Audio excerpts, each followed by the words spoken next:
We're in round 2, facing the Miami Heat at Madison Square Garden at 1 p.m. this Sunday. Woo, I know you're all ready for this. We got that historic rivalry back. And who better to help break this game down than Wes Goldberg? Returning guest. You can find his bylines over at The Ringer, the Miami Herald, Real GM, Fanside. He's the editor-in-chief at All You Can Heat, part of the Fansided Network, and he's also the host of Locked On Heat. But before we ask Wes how he's doing, make sure to hit that thumbs up button for your boys, and make sure to check out KnicksFanTV.com. Also, if you want to go catch Game 1, back at the 40-40. All right, doors open at 12 p.m. on Sunday, so make sure to go check it out over there too if you want to be part of the ruckus, the crowd that is Knicks Nation. All right, Wes, how you doing, man? How you feeling today? I'm good, man. Like I said, didn't think we would be here talking again this season, but here we are, man. Second round series, Heat Knicks. I think everybody's really excited down here too. Yeah, man. Look, we're talking about historic rivalry, man. Especially with you got Pat Riley over there. You know, you got all the historic just memories of what we saw during the 90s after Riley left and went to go create the carbon copy of what was the gritty New York Knicks, right? He left Oakley, Ewing, Starks, and all of them to go get Alonzo Mourning. You got you got Tim Hardaway down there. Hardaway, yeah. You got all those guys. So you know it's going to be quite a battle just based on what we saw historically. Even when you had Melo on this team, right? Melo, LeBron, those teams, especially knocking them out in the first round. There's a lot of history right there. So it's good that we got this rivalry back up and running again. Yeah, 97 to 2001, I think it was four straight meetings in the playoffs. The Knicks mostly getting. Sorry about the technical difficulties, but we're not going to stop making sure we get the coverage for this game because, like I said, it's a historic rivalry over here that we have to make sure we cover.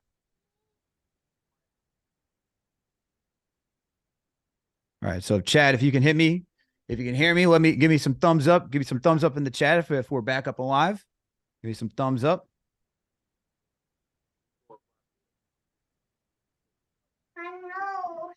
All right, looks like we're back up and running. I can see that we're back up and running. All right. So Wes, let's rewind for before we got cut out, okay? We know this is a historic rivalry. We know that there's a lot going into this matchup. The last time we spoke, you know, you mentioned how the Heat had to avoid the play-in at all costs because of their age, the uncertainty of them potentially just winning one game and being able to move on to the next round. Mm-hmm. Well, they went through the play-in. They defeated the Bucks, who were favorites to go to the championship this year. You guys, this gave them the gentleman's sweep. So, what's been your thoughts about the Heat up until this point from the last time we spoke? I'm still trying to figure out what changed, what flipped there. They did end up going into the play-in tournament. They get crushed by the Atlanta Hawks. The Hawks look younger, more athletic in that game, and it just felt like the Heat were just done. Like their legs were tired, that they were old. They just couldn't keep up with them. And then they have to go and play another game in the play-in tournament against the Chicago Bulls. And they were a quarter away from losing to the Bulls, if not for, what was it, a 15-1 run at the end. Mm-hmm. They're a quarter away from watching these playoffs at home. And they do what they got to do. They make that run. They get into the playoffs. And, you know, Giannis gets hurt, but he also played 2 games in this series, and the Bucks blew leads in both of those games. And so it's been really hard to try to get like a sense of what exactly is happening with the Miami Heat and how good they really are. You know, I'm looking forward to this series, and I'm kind of breaking down the X's and O's and the matchups and all this stuff. I'm like, I don't really know what's going to happen. And I've been looking at this now for like a day and a half, 36 hours. I'm like, I have no idea who's going to win the series. You can tell me it's Knicks in 7, Heat in 7, Heat in 5, Knicks in 5. Like, I have no idea what's going to happen in here because the shooting has been an issue for the Heat all year long. They finally got hot at the right time, and there was a little bit of positive regression post All-Star break. So it was kind of heading in this direction, but they also shot 45% from 3 in their first round series against Milwaukee. I don't know how sustainable that is. Jimmy Butler's playing out of his mind, 37 points on 60% shooting in that series. He's amazing in the playoffs. I don't know that you can ask him to keep doing that. And then, but then also the depth was a concern all season long, and they were the deeper team against Milwaukee. So I don't know. I think my biggest takeaway is it's awesome for the Heat. They look great. They're playing their best basketball of the season, and right now is the time where you want to be playing your best basketball. I just do have questions about how sustainable it is. But I think that's a fair question to have. Absolutely. I think that's very totally fair because as you mentioned, you start going through some of these numbers and they're the best team right now shooting from three in the playoffs.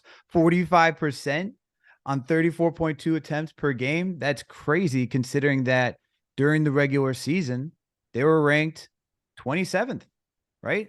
Yep. They were ranked 27th, shooting Which is basically 34.4%. last this year Yeah, because you've got 4 teams trying to lose games. So that's basically last. exactly. So the fact that that flip is switched, and I mean, you have Duncan Robinson who's entered the rotation again, shooting an absurd like 72, 73% from Yep. downtown on like 3 attempts per game.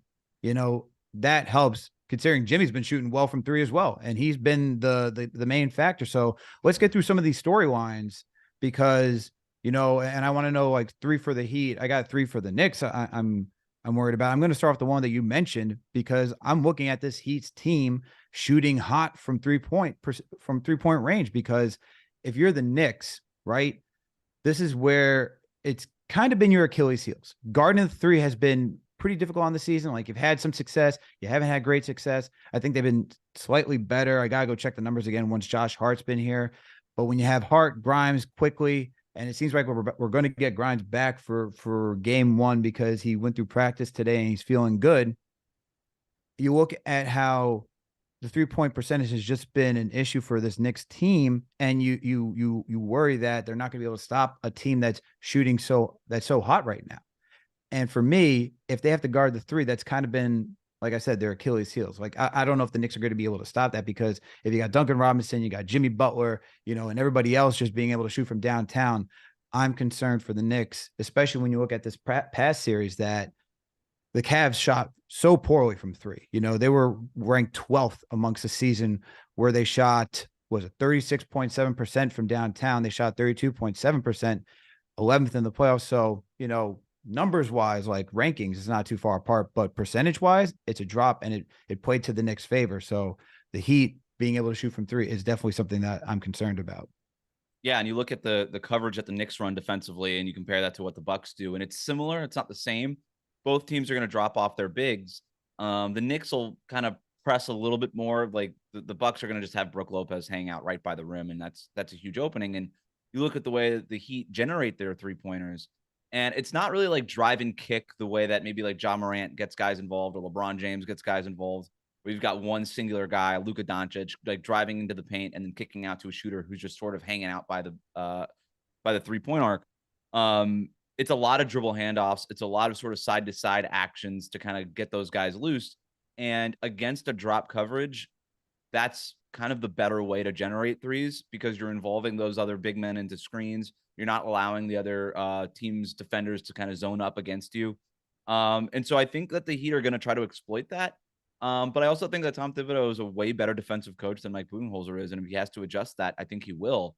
And like I said, it's similar, but it's not the same. The Knicks are generally going to give guys a harder time. Like they've got Grimes and Josh Hart and Quickly and all these guys who get skinny going over screens, and they're so good at fighting through that stuff. And the Bucks have a couple of these guys, but the Knicks are just like all of those guys. It feels like all the guys are like that on the Knicks. So it's gonna be hard. But yeah, I think that's going to be a major storyline because also the Knicks didn't really make a ton of threes in their first round series against the Cavs. And what was it, like 27, 28% that the Yeah. Knicks shot in that first round? So Yep. like that's not sustainable. Like they're going to shoot better than that. So I think when you look at the 3-point shooting, it's okay. Well, we know at some point, we don't know when, but at some point the Knicks are going to start shooting better. And at some point, we don't know when, but at some point the Heat are not going to be shooting 45% from 3-point range. So when does that happen? When does that regression for both sides happen? Do they happen around the same time? Can the Heat just keep it going through the series? Are the Knicks just going to be in a cold spell for the series? Like, I don't know. Eventually it happens. It either happens now, it happens later, it happens next season. It just happens at some point. There's just no way of predicting it. Absolutely. So for you, I'm guessing the first one is, will the Knicks come back around for the 3-point percentage? That's your first storyline. Is like, is that what you're saying? Or well, my big thing was just Jimmy Butler. Like how Jimmy much Butler? more can the Heat rely on Jimmy Butler? How much more can they ask of? from him. I already gave you the stats. I mean, what he Right. was, it's arguably the greatest playoff performance ever. I mean, it's insane what he was able to do, especially down the stretch in those games. What I come down to when I kind of think about this matchup is who's got the best player. And I think it's inarguably the Heat have the best player. Jimmy Butler is the best player in the series. And it does not mean that the Heat are going to win. I still think I like the Knicks depth a little bit more, but some like you just saw in this series or in this last series between the Heat and the Bucks, when Jimmy Butler was he was the best player on the court. It wasn't Giannis. He outplayed Giannis, and at the end of the day, that's what mattered. The Bucks had double-digit leads in the fourth quarters in the last two games that they lost, and Jimmy Butler just brought the Heat back. And if he's able to do that against the Knicks, maybe that's what tips the scales here. But like in terms of storyline, like I asked the same question. I'm like, can you keep relying on it? How much more can he do this? And I feel silly even asking it because we see it over and over and over again with him. But it just, I don't know, man. Like to do that again, and it's just to ask a player to have another historic performance, another historic series. I don't think is a fair ask, but it might be what the Heat have to do in order to win this series. Look, I don't know if the Heat have the best player in this series. I think it might be the Knicks, to be honest with you. I think Jalen Brunson might be the best one. The whole conversation in the first round was Donovan Mitchell, who's considered a top 25 player in the league. And I'm not sure where Jimmy ranks amongst like the top 25, but the way that Brunson was able to perform, I think he could be the best one just because of his consistency. Even when in game one, he got into foul trouble in the first half, he still came out and put up over 20 some odd points. So I think for Jimmy volume wise, yeah, because you look at the numbers that you talked about, right? And I think depth plays a big part in looking at how talented a player is. And you look at Jimmy's numbers, and I mean, he's averaging over, what was it? I think it was 23 attempts per game. And I'm looking at Brunson, and sure, it's 20 attempts per game, but what Brunson's asked to do is to be like that facilitator, to be that table setter, to be that scorer. I don't think it's that close to. I don't think it's that far to say Jimmy is like the best player. I think Brunson is. I'm gonna push back a little bit on that one just because of how he's been able to perform and how he's just stepped up from not only last season but how he's been the guy this season for this team. Another storyline that I'm looking at though going into this is Randle going to be ready to play? And I don't think he'll be ready game one. I think he's going to miss some time. I think he may be back for game two, but with Randle being gone in game one, just because he tweaked that ankle again, same ankle that, he hurt himself when he played Miami in the last game of the regular season.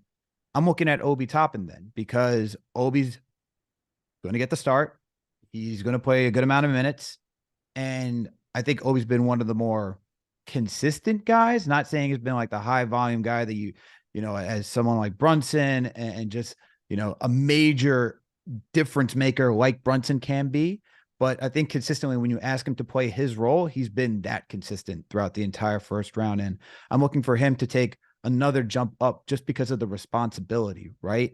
And for him, if he can do that, then I think the Knicks will be in a good place, especially since they have the depth. And just to give Randle that much more time to rest and come back healthy rather than push him, be injured. And then once again, you're worried about him re-aggravating that same ankle. Yeah. The Randle thing is like the biggest X factor in the series, right? It just because even when he does come back, what's he look like? Is he a little hobbled still? Like, where is he at conditioning wise? Like, it's tough. My other thing for the Heat is Bam Adebayo. He's dealing with this left hamstring injury that was clearly bothering him towards the end of that Bucks series. He started the series pretty strong scoring wise. Defensively, he's always been sort of the, doing Bam stuff defensively, but it was just with that jumper, he wasn't getting as much lift. He wasn't as explosive around the basket, and you could blame the hamstring for that, I suppose. But he's been getting around the clock treatment on it. He's been really trying to bounce back. He had 13 points in the second half and an overtime in that game 5 elimination game for the Heat. So he kind of figured it out when he had to, right? He kind of mustered up whatever it is that he had to go out there and help the Heat close out that series. But his health to me is a big storyline because it kind of relates to what I was talking about with Jimmy. You need somebody else to kind of step up and be a real scorer for the balance of a whole basketball game, not just like a fourth quarter spurt here and a first quarter maybe hot run here.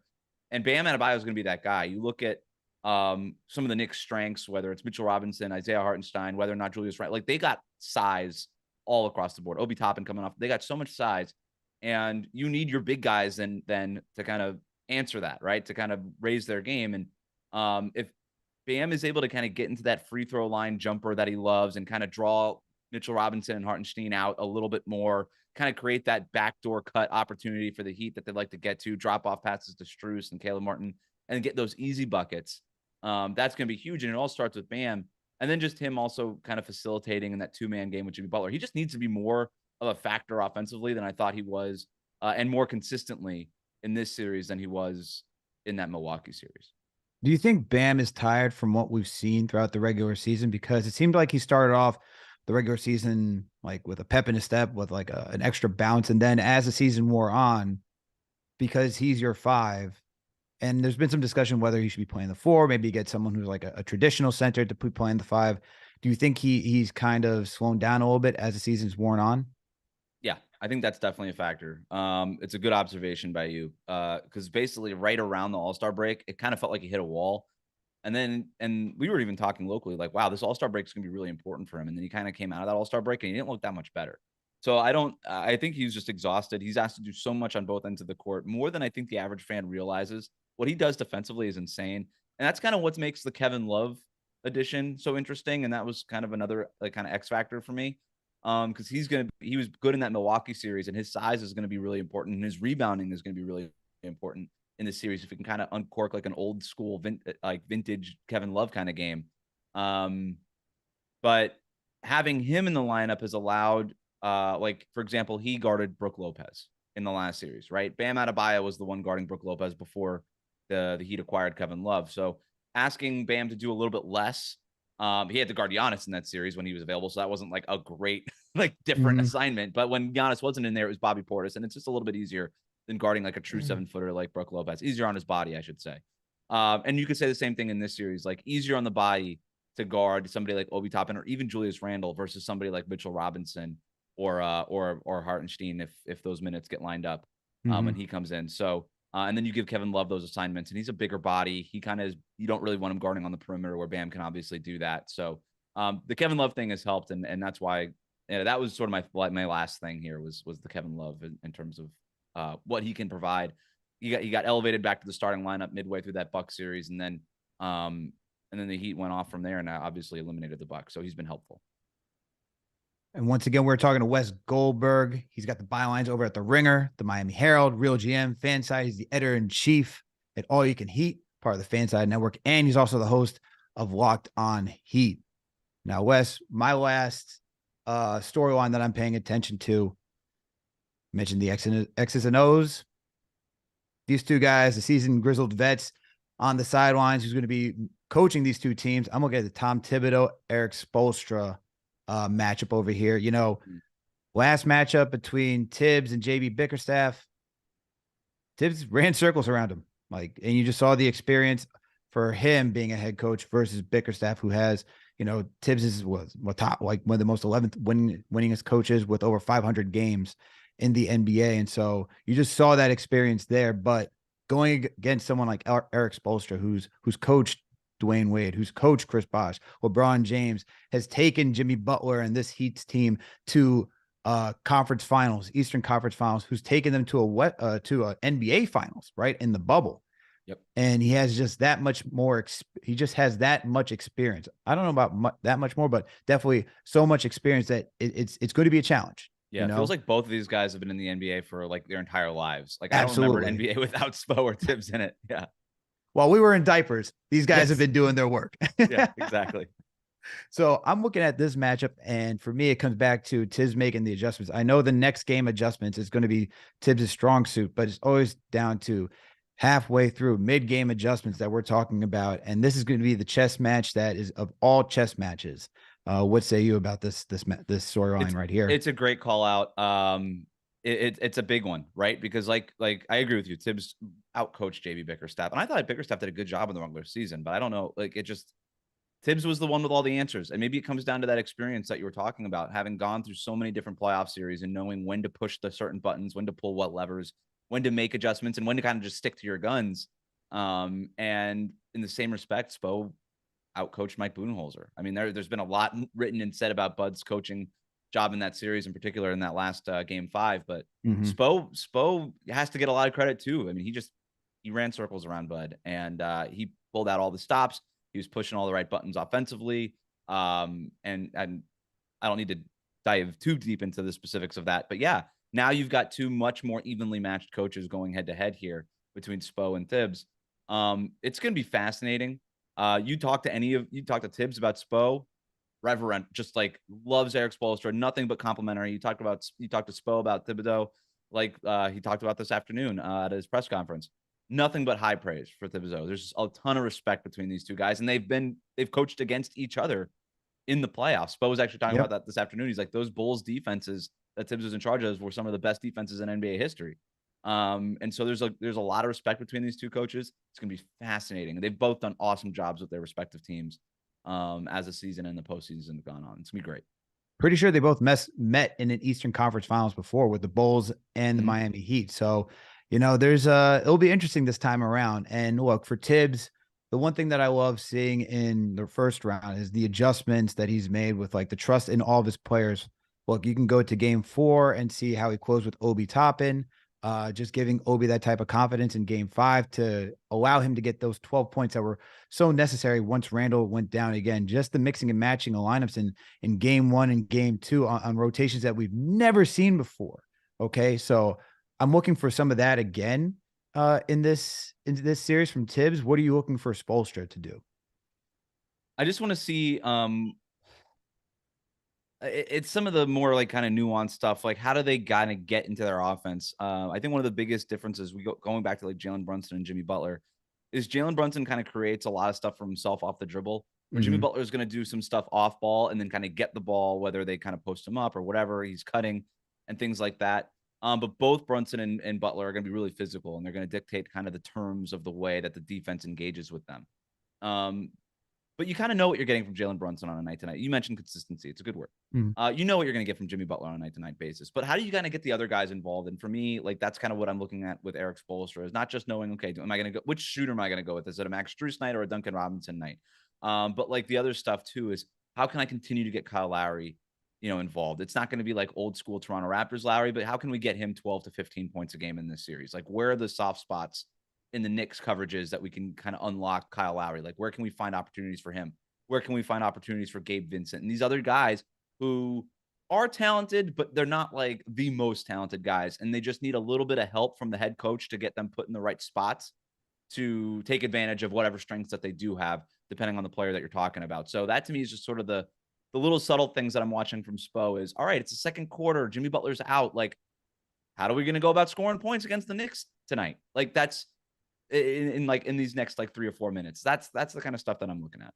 Yeah. And the last thing I'll add on to that is, like, when you talk about Jimmy Butler and the rest of the team, it's, for the last round, it was making sure Donovan was that initiator and kind of getting Garland and frazzled, because he's not really that type of off-ball player. Like, he can play off-ball, but he's more effective when he is on ball. I want to see what Thibs wants to do against the Heat, because Jimmy Butler is so versatile where he can play on, off ball. So it's like, yeah, all right, are you going to allow just Jimmy Butler to kind of do his thing? And how do you prevent everybody else? How do you prevent someone like a Gabe Vincent, a Duncan Robinson from going off? Because it is going to come down to supporting cast, as we just mentioned. Moving along though, there's something we got to talk about, this key matchup right here, because for me, I'm looking at RJ Barrett and Jimmy Butler. Now, Jimmy Butler, you already went to the stats. It's been crazy the way he's been able to form. In 37 minutes, this guy is averaging close to 38 points, shooting about 60% from the field, 44% from 3. He's getting you 6 rebounds, about 5 assists, close to 2 steals. The guy's been electric in round 1. RJ, we're talking about a guy who's now found his groove since game 3, when he went back to Madison Square Garden. He had a solid game 1 where he was had a good floor game, getting some facilitating, rebounding, playing solid defense against Garland. Game 3 is when he really started to come back around. And in the last 3 games, which is important to me, he's been averaging within about 35 minutes, 22 points, shooting about 56% from the field. He knocked down some threes, which is good. I want to see more of that. He's shooting 31%. I'd like to see it go up a little bit higher, because I know he's capable of it. Shooting about 70% from the free throw line, getting you about 5 rebounds, about 3 assists.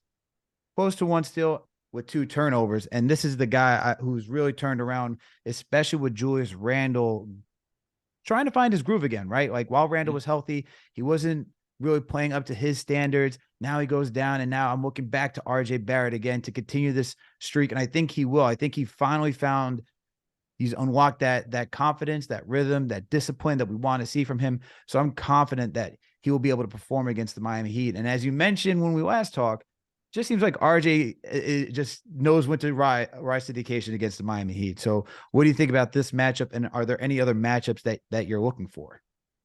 The RJ Barrett thing is interesting to me because I also don't know that there's a perfect player for the Heat to use to guard him. You look at the Heat's lineup, it's Gabe Vincent, Max Strus, Jimmy Butler, Kevin Love, and Bam Adebayo. So you figure like Bam and Love will just be on the front court guys. Boom. All right, where do you put Jimmy is interesting. Maybe you do put him on Barrett. Maybe you give him maybe more of like a Grimes if he's available, or a Josh Hart kind of assignment that maybe you can kind of roam off of a little bit more, so they could be more of an off-ball factor defensively. Do you put Strus on Barrett? That feels like a bad idea. Gabe Vincent, you figure will probably get the Jalen Brunson assignment at least to start the game until Jimmy Butler decides that he wants to guard him in the fourth quarter.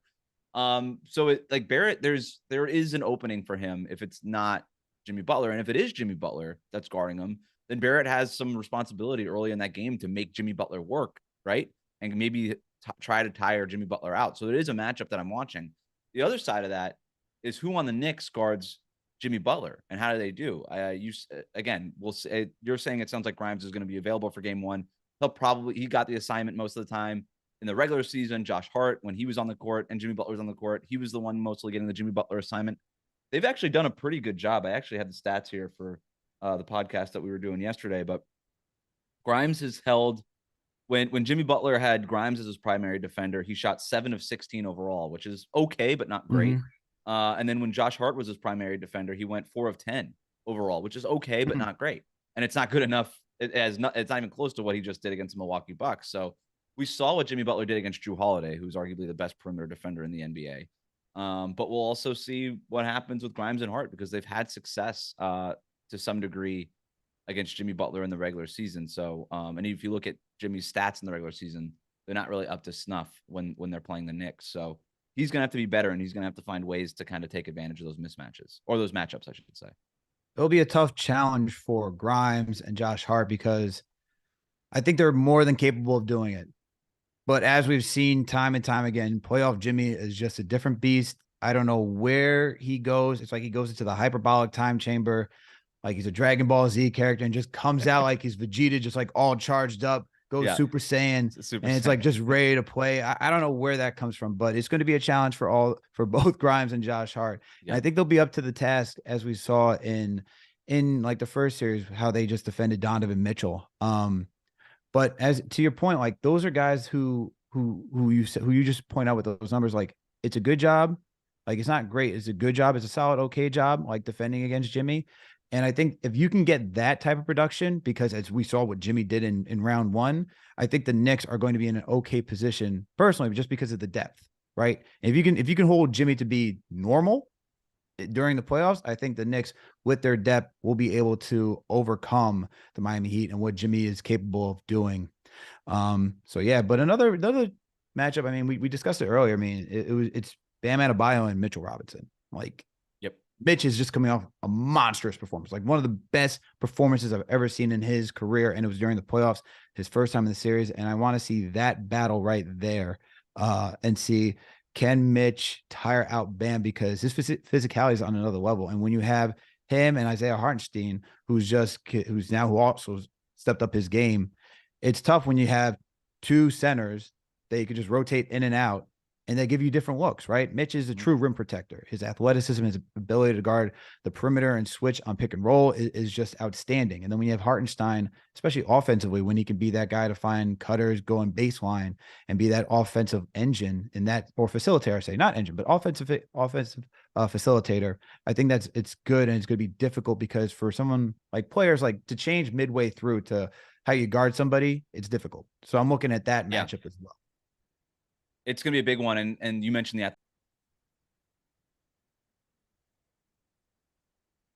Okay. We are back once again. All right. So let's get back to wrap up the last conversation before moving on to who the X factors are. So Wes, I think where we last left off before cut off is talking about Mitchell Robinson and the Bam Adebayo matchup. Yeah, So if you don't mind just finishing up the discussing that matchup, and then we can move on to the next topic. sure. Yeah, I'm not sure where we dropped off, but my main point was just Mitchell Robinson. You said it before, crazy super athlete, very different kind of matchup that Bam was dealing with in the first round, where he was dealing with Brook Lopez, who's more of a ground bound kind of center. Strong, great rebounder in his own right, but very different stylistically than Mitchell Robinson. And you think about Bam dealing with this hamstring injury that he's basically needed around the clock maintenance on over the last several days. It's an immediate stress test on that hamstring, and it's going to be hard because now you have to jump with them. You've got to be kind of an athlete with them. And Bam, normally when healthy, is a great athlete, but he's been limited by this hamstring strain. So you've got that, and then you kind of got the second layer of the big man battle where you've got Hartenstein coming off the bench for the Knicks. You've got Cody Zeller coming off the bench for the Miami Heat. I think those guys are going to match up. Hartenstein's, I think, better, more versatile than Cody Zeller, but Cody Zeller's been giving Miami some really good minutes lately. Had that huge dunk at the end of the game of game 5. So it'll be interesting to see how the Heat toggle through these guys and these matchups and who they match up who with between Bam, Zeller, and Kevin Love. Those are kind of their 3-man front court rotation. We've also seen them go small if they've had to, with Caleb Martin in the front court or Haywood Highsmith in the front court. And if they feel like they need to try to space those guys out, that's probably how they would do it. I think to start the series, we'll see them just match up big man with big man. But we'll see. We'll see how Spo reacts to that and how those guys respond to that matchup, and if he feels like he has to go small at any point. Once again, we are talking to Wes Goldberg. He is the editor-in-chief at All You Can Heat, which is part of the Fanside Network. He's also the host of Locked On Heat, and you can find more of his bylines at The Ringer, Miami Herald, Real GM, and Fansided. Also, got a salute to everyone in the chat right now, to all the channel members. Salute to you. Salute to Knicks Nation. Salute to Chuck D. Throw a hashtag PE into the chat if you're all listening. And if we got over 400 people in the channel in the party right now in the chat, so make sure to hit that thumbs up button for your boys. And we got some super chats right here, so let's get through some of the super chats. One from Chuck D, $10 super chat. Salute to Chuck D once again. Butler got to guard something. Refs are the key. If they let them play, it's going to be rough on the edges of suspension. If the refs call these tight defenses, foul trouble will be a thing to watch. And I agree with that. I think how the refs call this game will be interesting because Jimmy is somebody who can get to the line frequently, and I think that will definitely be impactful. And if they let them play, ooh, are we going to get I feel like that would be a treat. That would be a true testament to the old 90s ways, the 90s battles between the Knicks and the Heat. And then shout out to Maurice. Let them play. NBA. Let them play. Just man. let them play. Yeah. Just let them play. Yeah. Tony Brothers. All right. Let them play. All right, man. We don't need none of that. Let's get like a cap. Like you can't just not call fouls, but like cap it like at 30 for the whole game, both teams combined. And then once you hit that cap, then they just play. So if you hit that cap midway through the third quarter, that's it. You just let them play the next cap quarter and a half. Just let them go. Absolutely. Yeah. We don't want anyone foul trouble, man. We want to see these teams go at it. We want to see it be a bloodbath. Come on now. Then we got another super chat, $20 super chat from Maurice Evans. Salute to you. He said, if Butler is Vegeta, then RJ is Gohan. And that's a fact. All right. RJ is Gohan, the young 9 god, as former co-host Ashley Nicole Moss would say. All right. Broadway Barrett. Okay. Getting back on track. Wes, we got to look at some X factors in this game. Okay. Mm-hmm. And I want to know who your X factor is for this matchup. I mentioned Kevin Love before, and he's definitely one of them. But the other one that I think is going to have a big impact one way or the other is going to be Gabe Vincent for the Heat. On both ends of the court, there's going to be a lot of responsibility on Gabe.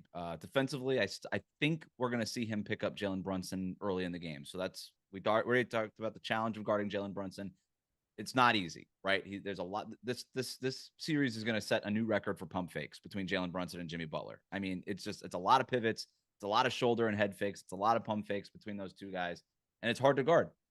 So Gabe Vincent's going to have to guard him. And then offensively, with Tyler Hero out with that broken hand, Victor Oladipo out with the torn knee, There's a lot on Gabe Vincent. He's kind of the only other guy left on Miami outside of like the Jimmy Butlers and Kyle Lowrys that can kind of create for himself off the dribble. Max Strus, Duncan Robinson, they're wings, but they kind of, they're more like catch and shoot kind of guys. So if Gabe can come across a screen, get into his shot every once in a while, kind of get some relief buckets so that Jimmy Butler doesn't have to do so much earlier in the game, it's going to be huge. But you're asking to do that while also trying to guard Jalen Brunson for a big portion of this game on the other end. It's just going to be a lot on on Gabe Vincent in this series, but they're going to need him. And if he can thrive, if he can be impactful, I don't think he's going to outplay Jalen Brunson, but if he could just be impactful, that's going to be a big win for the Heat in the series. That's all you ask from your role players. You just ask them to be impactful. And a role player that I'm looking at right now is our guy who finished second in Sixth Man of the Year award. None other than Emmanuel Quickly. He struggled a little bit in the first round. He had 2 good games. Game 3, he put up 15 points. Shot 4 for 6 from the field. Well, it's really 4 from 5 because it was in garbage time that he shot that last shot. So I'm gonna go 4 for 5 to get those 15 points. And then in the last one, he put up 19 points. It wasn't efficient, but he put up 19 points and was knocking down crucial threes, crucial buckets when it was needed. And just looking at Quickly this playoffs, he's been averaging 24 minutes, 9 points, shooting 34% from the field on about 8 attempts per game. He's shooting under 30% from 3, shooting 29%, if I'm going to be honest. Free throw shooting has stayed the same. Rebounds have dropped from 4 to about 2. His assists has dropped from like 3.5 to 1.4. And he was averaging 1 steal, and it's below 1 steal during the playoffs. So he struggled, and he's been shooting 45% from the regular season. He was shooting 37% from 3 during the regular season. So I want to see him come back to life. And it seems like he did in the closeout game, which is good. Like I said, it wasn't efficient, but it's good to see that he can get 19 points, get back to the line, knock down his free throws. I need Emmanuel Quickly to rise to the occasion, because if we're not going to have Julius, it's going to be a complete team effort. I know what I'm going to get from Brunson. I'm confident what I'm going to get from RJ at this point. Like I said earlier, I think he's found his rhythm. I need Emmanuel Quickly to be that guy yet again, to be that guy who was so important for this Knicks team when Brunson was down, when RJ was down, okay? He was that guy who was able to step up and rise to the occasion and just help this team. And without him during this regular season, I don't know where this team is, to be honest with you. So I need Quickly to step up again, because to make the Knicks go, especially that second unit, he's crucial. He should have won Sixth Man of the Year. Oh, thank you. I agree. Brogdon's a luxury. Don't even get me started with this. Brogdon's for a team that was just in the finals, and you get Malcolm Brogdon. I'm like, okay, that's cool. That's nice. That's a luxury. Quickly, 2-way player. What he needed to do. The Knicks needed him more than the Celtics needed Brogdon. You're absolutely right. Brogdon seemed like an auxiliary kind of thing that they just had going, and the season Quickly had was a requirement in order for the Knicks to have the season they had. Mm-hmm.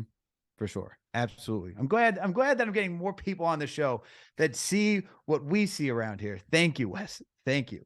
So yeah, Quickly's a big X factor. I could talk about Grimes coming back too. I think he's another guy that'll be important, just because it looked like he was getting into rhythm in game 3, and then the shoulder injury really just the shoulder injury was just really unfortunate. But as our guy Ian Begley says, and I said this earlier, I expect Quentin Grimes to be back for game 1.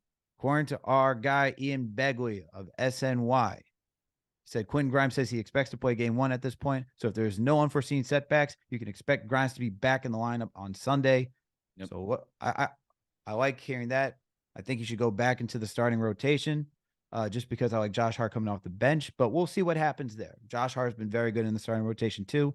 I don't know if they want to wean Grimes back in, but I think if you're thinking from a rhythm standpoint, a guy who's already been in the lineup, did it most of the season, it's different when you got to come off the bench and changing a role. So I expect him to be back in the starting rotation.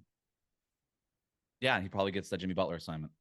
Yeah, between him and Hart, I expect both of them to get that assignment. Okay, moving on to the last thing, Wes, and thank you again for joining us today and previewing this game. Who wins this series? Who do you think wins this series? That's the $1 million question we got over here. So you're asking me for my prediction. I've had a really hard time with this. I've had a really, really hard time with this. For all the reasons we laid out, I think both of these teams are very evenly matched. Vegas agrees. I mean, the Knicks are what, minus 145 the last time I checked. I mean, that's basically a pick 'em. Like, we're talking about 50-50 right now, the way that Vegas is looking at it. And that makes sense. The Knicks have home court. I really wish the Heat would have had Tyler Hero for this series. Tyler Hero is sort of like the opposite of RJ Barrett. It's like he always kind of gets up for the Knicks, where Barrett always kind of I think they get up for that because they were drafted in the same draft class. And there's always been, if you go through Twitter, you know, the whole conversation, who's better, Hero, RJ. Yeah, that's not a fun conversation. It's not. It's pointless. Tyler Hero's better. Oh God, here we go. Ah, man. I'm gonna go. I thought I was gonna give you some credence with the whole manual cookie. Now we're back. Now this is where the rivalry comes in. Good God. Just like they did against Milwaukee, one of these two home games for the Heat to win the series, they're gonna have to get one of the two home games, right? They went into Milwaukee game one, got that one, and it kind of just set the tone for the rest of the series. I'm gonna give you a prediction. I don't feel good about anything. I have no idea what to expect from the series. I just know it's gonna be an awesome series. I'm gonna go Heat in 6. And that doesn't mean that I think the Heat are that much better than the Knicks, because I don't. I think that, I really think this is 50-50. I just think that if the Heat are going to win this series, they're going to have to do it in 6 games. They're going to have to get one of these first home games or one of these first 2 games in MSG. They're going to have to win one of those. And then they're going to have to close it out at home in game 6. I think that the point differential at the end of the series, here's my real prediction. The point differential of this series is going to be like 7 points. It's going to be so close every single game. It's going to be so entertaining. It is going to be so freaking stressful for Heat fans and for Knicks fans. But it's going to be exhilarating. It's going to bring back the rivalry. It's going to be a lot of fun. But for the purpose of your program, I'll go Heat in 6. Okay. Look, man, I'm going to call the ambulance, have them on deck outside my house, wherever I am. I'm going to get some heart medication ready because, look, it'd be like that. I was, just to let you know, I was at both Celtics games, both Knicks Celtics games when the Knicks came up to Boston because I live out here. So I caught both overtime games, first one being an OT, second one being double OT. Heart was in my throat. Felt like I was about to pass out. It was euphoria after the games were over, but I'm expecting the same feeling watching from my couch or wherever it may be when it comes to the Knicks Heat series. I'm going to go Knicks in 6. I think home court advantage plays a huge factor after the Josh Hart acquisition. The Knicks really became a good home team. They're also a good road team. So I expect them to be able to take one in Miami as well. But what I'm factoring in is that I'm looking at Spoelstra being a factor for one game, and I'm looking at Jimmy Butler being a factor for one game. I feel like there's going to be a game where Jimmy just goes off, and I gotta give him his respect for who he is, and I gotta give respect to who Spoelstra is. So I don't think there's going to be an easy another gentleman sweep as I saw for the Knicks in round 1, even though I predicted the Knicks to win in 7. But I think we're going to get a true battle in this one. I think it will be in 6 games just because coaching in this one's going to be a big factor to me. Mm-hmm. And with Spoelstra on the other side, Tibbs on this side, talk about 2 masterminds, guys who's going to watch the film after this game and not get any sleep, figure out X's and O's and how to really throw different angles at each other. I'm looking for this game to go 6. I'm looking at the Knicks to be victorious in this one. This could be a fun battle. Yes. Also, the things that I have is that Knicks have the depth, as we talked about. Yep. Jalen Brunson has just been that impactful as a leader for this team. You know, even though fans are getting rowdy in the streets, his tone of the job's not done, we got to stay focused is really, it's like a waterfall effect where it's gone down to everybody, and he keeps them all cool and level headed. So I got to put that in. And I'm looking at Mitch just being able to tire out Bam with Isaiah Hartenstein as well. Those are my 3 key things for this matchup and why I'm confident in the Knicks in this series. Yeah, I'll go. Like I said, I think at the end of the day, you and I could disagree about who the best player is in this series. But if Jimmy Butler has anything close, if he's 80% what he was even in that first series, it's gonna be hard to keep up with him. So if he's able to kind of give you that kind of performance, that gives the Heat a huge advantage. I agree. I think that Spo. He probably can get you a game, and basically you just need for the Heat. Do you get another Duncan Robinson game? Do you get another Max Strus game? Do you just one of those games where they just go off for 7 or 8 3-pointers like that in the playoffs? That can win you a game, and that can swing a series. So the Heat will be asking for one of those guys to kind of step up in that way. So that's kind of what I'm looking for the Heat. And you mentioned the bench for the Knicks. How can you mitigate that? Because that's an advantage for the Knicks. But it was supposed to be an advantage for the Bucks too, and the Heat ended up being the deeper team, and the Bucks looked like really old all of a sudden. I don't think that that's going to be the case with the Knicks. They're a young team. They've been deep, and that's been their strength all season long. Can you match that if you're the Heat? Would be my question. Yeah. Just to your point, I think the Knicks bench is much more young and athletic than. Yeah. I mean, you're talking about Ingles. You're talking about no, exactly. That's the older point guys. I was trying to make. Yeah, for sure. sure. Yeah, exactly. For sure. Wes, really appreciate you coming on and previewing this game and just coming to the channel once again. Please let our listeners know where they can find you, and if you got anything coming up that we should be on the lookout for. Follow me on Twitter at WC Goldberg, and on Instagram, same handle. If you want the Heat's perspective on things, just sort of what's going on in Miami. Obviously, you're probably going to want that. This is a great rivalry. Everybody's stoked about it. Working on some other stories, so follow me on Twitter. You can find them there. And once again, salute to Knicks Nation for tuning in for this game of the week preview between the Knicks and the Miami Heat, the heated rivalry. We got this back. Round 2. Get excited, people. Get excited. All right. Make sure to hit that thumbs up button for your boys today. Make sure to check out KnicksFanTV.com, especially after every game. We got Remy's recaps. He'll give you all the grades for all the Knicks players and how they performed that game. And before we get out of here, we got some super chats from Chuck D. Once again, salute to Chuck D. We got a $2 super chat from Chuck D saying, again, game 1 is everything, a must, and game 2. I agree with you 100%. Chuck D. Knicks need to be awake for both those games. And honestly, they need to win game 1, and you want them to win game 2 as well to take advantage of home court. Another $2 super chat from Chuck D. Once again, Mitchie has evolved into a 7-foot, 250-pound Dennis Rodman. His rebounding was on point last game. Talk about 11 offensive rebounds, 7 defensive rebounds, 18 in total, giving you a double-double, playing 36 to 38 minutes. That's what you want to see from Mitchell Robinson. Okay, once again, salute to Knicks Nation. Hit that thumbs up button for your boys. Salute to all the channel members. Salute to all the mods. Salute to everyone that tuned in today. We'll catch you for post-game, game preview, play-by-play, all that good stuff on Sunday. Make sure to tune into the Knicks at 1 p.m. They'll be on ABC. And if you want, make sure to hit the 40-40 Club if you want to go to the watch